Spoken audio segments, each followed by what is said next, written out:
Hi everyone, हमारी पिछली video में हम लोगों ने अज्योर डेवऑप्स के ओवरव्यू के बारे में डिस्कस किया था और समझा था कि अज्योर डेवऑप्स को क्यों यूज किया जाता है। इस वीडियो में हम लोग डिस्कस करेंगे कि अज्योर डेवऑप्स को यूज करने के बेनिफिट्स क्या हैं। अगर आप इस पूरे कोर्स को एक्सेस करना चाहते हैं तो आप इसे एनरोल कर सकते हैं हमारी वेबसाइट से। वेबसाइट का लिंक मैंने डिस्क्रिप्शन में मेंशन किया हुआ है। यहाँ पे AWS एंड अज्योर के कोर्स हिंदी में अवेलेबल हैं। इंडिविजुअल कोर्सेज के अलावा यहाँ पे पैकेजेस भी अवेलेबल है जहाँ पे डिफरेंट सेट ऑफ कोर्सेज पे डिस्काउंट इंक्लूडेड है। तो वापस आते हैं अपने टॉपिक पे। तो जो सबसे पहला बेनिफिट है वो है unites teams for faster product shipments. जैसा कि हम लोग जानते हैं कि जब भी हम किसी सॉफ्टवेयर को डेवलप करते हैं तो सॉफ्टवेयर डेवलपमेंट लाइफ साइकिल की मल्टीपल स्टेजेस यहाँ पे होती हैं। हर एक स्टेज के लिए एक सेपरेट टीम यहाँ पे रिस्पॉन्सिबल है, जैसा कि हमने इस डायग्राम के थ्रू यहाँ पे समझा। जब भी हम अज्योर डेवऑप्स को यहाँ पे यूज करते हैं तो अज्योर डेवऑप्स हमें एक ऐसा प्लेटफॉर्म प्रोवाइड कर रहा है जहाँ पे मल्टीपल टीम्स एक साथ मिलके एक कॉमन ऑब्जेक्टिव के लिए यहाँ पे काम कर सकती हैं।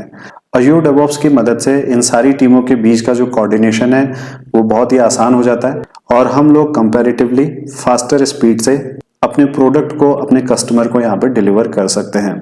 अगर हम लोग बात करें दूसरे बेनिफिट की, introduces automation to the development process. इस पॉइंट को समझने के लिए मैं इस डायग्राम की यहाँ पे मदद ले रहा हूँ। जैसा कि हमने अपनी पिछली वीडियो में इस डायग्राम की मदद से समझा कि जब भी हम किसी सॉफ्टवेयर को डेवलप करते हैं तो उसकी मल्टीपल स्टेजेस यहाँ पे हैं और अज्योर डेवऑप्स हमें यहाँ पे डिफरेंट सर्विसेज प्रोवाइड कर रहा है जिनकी मदद से हम अपने सॉफ्टवेयर के डिफरेंट स्टेजेस को यहाँ पे प्रोसेस कर सकते हैं। इसके अलावा अगर हम लोग चाहें, ये पूरा का पूरा फ्लो चार्ट जिसे हमने इस डायग्राम की मदद से समझा था, अज्योर डेवऑप्स इसे यहाँ पे ऑटोमेटिकली एग्जीक्यूट करता है। एक एग्जांपल की मदद से इसे समझ लेते हैं। लेट्स से एक डेवलपर है और इस डेवलपर ने अपने सोर्स कोड पे कुछ चेंज यहाँ पे किया। सोर्स कोड पे चेंजेस करने के बाद लेट्स से डेवलपर इसे अपनी लोकल रिपोजिटरी पे यहाँ पे कमिट कर रहा है और उसके बाद हम लोग इस कमिट को जैसे ही अपनी इस रिमोट रिपोजिटरी के अंदर पुश करते हैं तो ऑटोमेटिकली यहाँ पे ये जो बिल्ड पाइपलाइन है वो यहाँ पे ट्रिगर हो जाती है। तो किसी भी तरीके का मैनुअल इंटरवेंशन यहाँ पे नहीं है। एज सुन एज डेवलपर यहाँ पे अपने सोर्स कोड को कमिट करने के बाद जैसे ही इस रिपोजिटरी के अंदर पुश कर रहा है तो ऑटोमेटिकली बिल्ड पाइपलाइन यहाँ पे ट्रिगर होती है और जैसे ही बिल्ड पाइपलाइन यहाँ पे ट्रिगर होती है तो ये हमारे सोर्स कोड को इस रिपोजिटरी से फेच करके एज ए बिल्ड यहाँ पे कन्वर्ट कर देती है। सिमिलरली अगर हम लोग चाहें तो रिलीज पाइपलाइन को भी यहाँ पे ऑटोमेट कर सकते हैं। इसका मतलब जैसे ही हमारा बिल्ड यहाँ पे रेडी होता है तो ऑटोमेटिकली ये जो रिलीज पाइपलाइन है वो यहाँ पे ट्रिगर होगी। जो भी डिप्लॉयमेंट हम लोगों ने यहाँ पे डिफाइन किया है वो ऑटोमेटिकली यहाँ पे एग्जीक्यूट होने लगता है। लेट्स से अगर हम लोगों ने इस रिलीज पाइपलाइन के अंदर ये डिफाइन किया है कि अज्योर इन्वायरमेंट के अंदर जाके एक ऐप सर्विस इंस्टेंस यहाँ पे क्रिएट हो, तो जैसे ही हमारा बिल्ड पाइपलाइन यहाँ पर रन हो जाता है तो इसके रन होने के बाद ऑटोमेटिकली रिलीज पाइपलाइन भी यहाँ पे ट्रिगर होगी और रिलीज पाइपलाइन जैसे ही ट्रिगर होगी तो सबसे पहले ऐप सर्विस इंस्टेंस यहाँ पे क्रिएट होगा और इस ऐप सर्विस इंस्टेंस के अंदर हम लोग अपने बिल्ड को यहाँ पे एज ए एप्लीकेशन डिप्लॉय कर सकते हैं। इसके अलावा अगर हम लोग चाहें तो रिलीज पाइपलाइन के अंदर हम लोग ARM टेम्पलेट्स को यूज कर सकते हैं जिसकी मदद से हम लोग डिजायर्ड इंफ्रास्ट्रक्चर को अपने अज्योर इन्वायरमेंट के अंदर ऑटोमेटिकली यहाँ पे क्रिएट कर सकते हैं। इसके अलावा अगर हम लोग चाहें तो टेराफॉर्म की भी यहाँ पे मदद ले सकते हैं और टेराफॉर्म की जो टेम्पलेट्स हैं इन टेम्पलेट की मदद से भी हम लोग अपने अज्योर इन्वायरमेंट के अंदर अपने इंफ्रास्ट्रक्चर को यहाँ पे क्रिएट कर सकते हैं।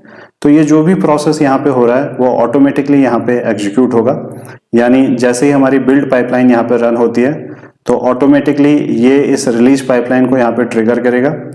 रिलीज पाइपलाइन के अंदर जो कुछ भी हमने कॉन्फ़िगर किया है, for example let's say ARM template की मदद से हम कोई वर्चुअल मशीन यहाँ पे क्रिएट करना चाहते हैं या फिर कोई ऐप सर्विस इंस्टेंस यहाँ पे क्रिएट करना चाहते हैं तो ARM टेम्पलेट के कोड को हम लोग अपनी रिलीज पाइपलाइन के साथ इंटीग्रेट करते हैं और उस कोड की मदद से ये इंफ्रास्ट्रक्चर यहाँ पे क्रिएट होता है। सेम लॉजिक हम लोग टेराफॉर्म टेम्पलेट पे भी यहाँ पे यूज कर सकते हैं। ये पूरा प्रोसेस प्रैक्टिकली किस तरीके से काम करता है इन्हें आने वाली वीडियोस में हम लोग डिटेल में डिस्कस करेंगे ताकि आप लोग इसे और बेहतर ढंग से समझ सकें। अभी इस एग्जाम्पल को एक्सप्लेन करने का जो ऑब्जेक्टिव है वो ये है कि हम लोग समझ सकें कि अज्योर डेवऑप्स की मदद से हम अपने सॉफ्टवेयर के लाइफ साइकिल को ऑटोमेटिकली यहाँ पे मैनेज कर सकते हैं और जब भी हम लोग Azure DevOps की मदद से ऑटोमेशन को अप्लाई करते हैं तो ऑटोमेशन के केस में ऑब्वियसली जो टाइम है वो यहाँ पे रिड्यूस होता है।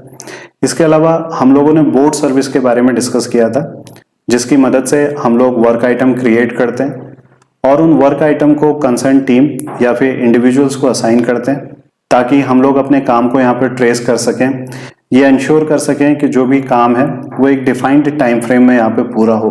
तो Azure DevOps की मदद से हम लोग यहाँ पे एंड टू एंड रिस्पॉन्सिबिलिटी को डिफाइन कर रहे हैं। इसके बाद लेट से डिप्लॉयमेंट के बाद अगर कोई इशू आता है तो उस केस में Azure DevOps की मदद से हम लोग इसे यहाँ पे इजीली रोल बैक भी कर सकते हैं। तो अभी तक हम लोगों ने देखा कि मल्टीपल टीम्स के बीच में यहाँ पे इजीली कोऑर्डिनेशन एस्टेब्लिश हो पा रहा है। जो भी हमारा प्रोसेस है पूरा का पूरा यहाँ पे ऑटोमेटेड है, जिसके कारण ओवरऑल टाइम यहाँ पे रिड्यूस हो रहा है, लोगों की रिस्पॉन्सिबिलिटी यहाँ पे इंश्योर हो रही है और साथ ही साथ अगर कोई प्रॉब्लम आती है तो हम उसे इजीली यहाँ पे रोल बैक कर सकते हैं। इन सब का जो ओवरऑल आउटपुट है वो हमारे प्रोडक्ट की क्वालिटी पे यहाँ पे रिफ्लेक्ट होता है और Azure DevOps की मदद से हम लोग एक बेहतर प्रोडक्ट अपने कस्टमर को डिलीवर कर सकते हैं। तो ये था कॉन्सेप्ट जहाँ पे हम लोगों ने Azure DevOps के बेनिफिट्स को समझा।